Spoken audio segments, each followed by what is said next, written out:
الحمد للہ رب العالمین والصلاة والسلام علی خاتم الانبیاء والمرسلین اما بعد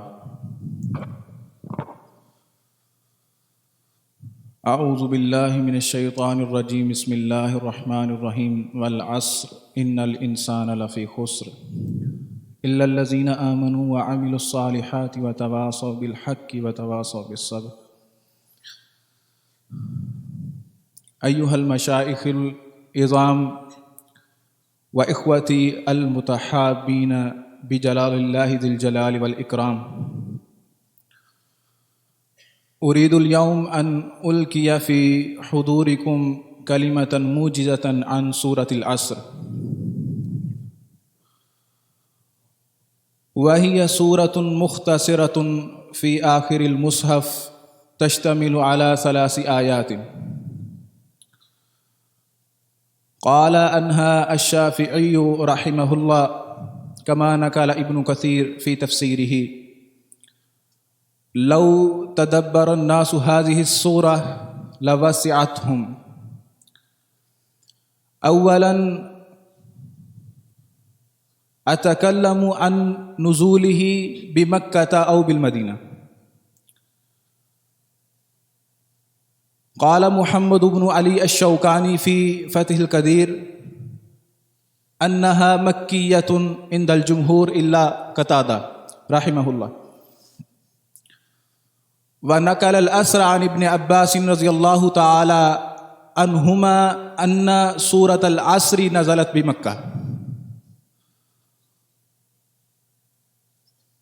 وقال الله جل وعلا في أول كلمة وآية والعصر أقسم الله جل وعلا العصر.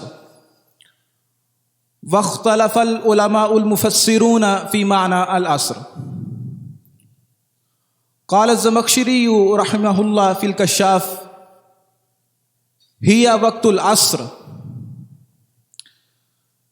وقال الآخرون وهو قول الراجح: هي الدهر، كما قال الشوكاني في معناه: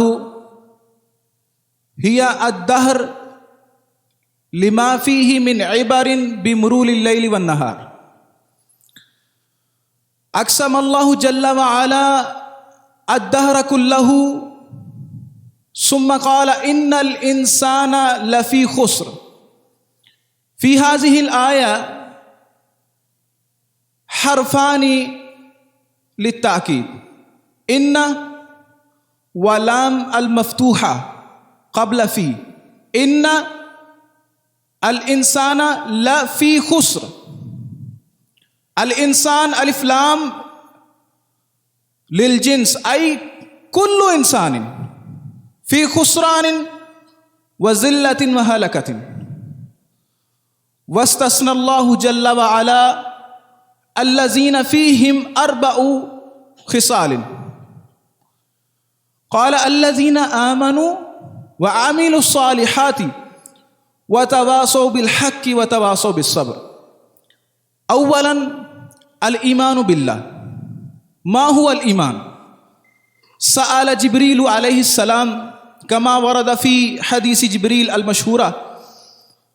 قال النبي صلى الله عليه وسلم: ان تؤمن بالله وملائكته وكتبه ورسله وبالقدر خيره وشره. ومن هم صاحب الإيمان أي المؤمنون؟ ومن هم؟ قال جل وعلا في سورة الأنفال: إنما المؤمنون الذين إذا ذكر الله وجلت قلوبهم وإذا تليت عليهم آياته زادتهم إيمانا وعلى ربهم يتوكلون إلا الذين آمنوا. ثم قال: وعملوا الصالحات. ما هو العمل الصالح؟ العمل الصالح الذي يعمل لوجه الله فقط، كما قال جل وعلا في سورة الليل: وما لأحد عنده من نعمة تجزى إلا ابتغاء وجه ربه الأعلى ولسوف يرضى.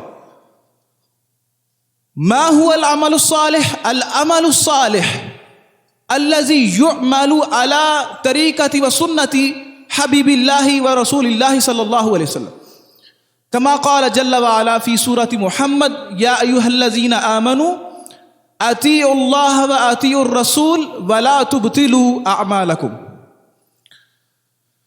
في هذا السفر هؤلاء الناس لا يقيدون البر والتقوى على أنفسهم بل يأمرون الناس البر وينهونهم عن المنكر كما قال جل وعلا كنتم خير أمة أخرجت للناس تأمرون بالمعروف وتنهون عن المنكر وتؤمنون بالله إلا الذين آمنوا وعملوا الصالحات وتواصوا بالحق أي الأمر بالمعروف والنهي عن المنكر. وفي هذا السفر لا بد أن يتلقى المصائب والفتن وابتلاءات وتواصوا بالصبر.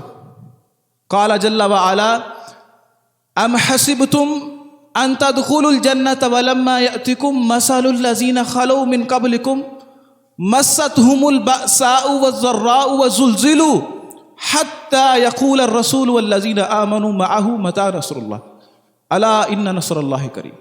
وقال جل وعلا في موضع آخر أم حسبتم أن تتركوا ولما يعلم الله الذين جاهدوا منكم ولم يتخذوا من دون الله ولا رسوله ولا المؤمنين وليجا. وقال في سورة العنكبوت أحسب الناس أن يتركوا أن يقولوا آمنا وهم لا يفترون. وفي الآخر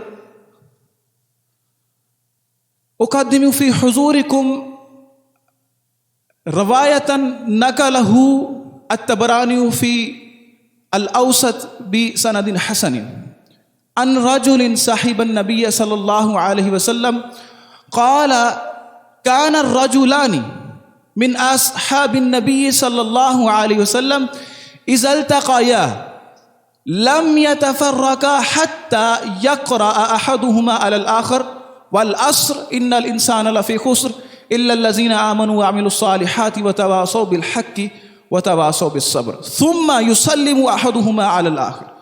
هذا ما كان عندي والله أعلم بالصواب. السلام عليكم.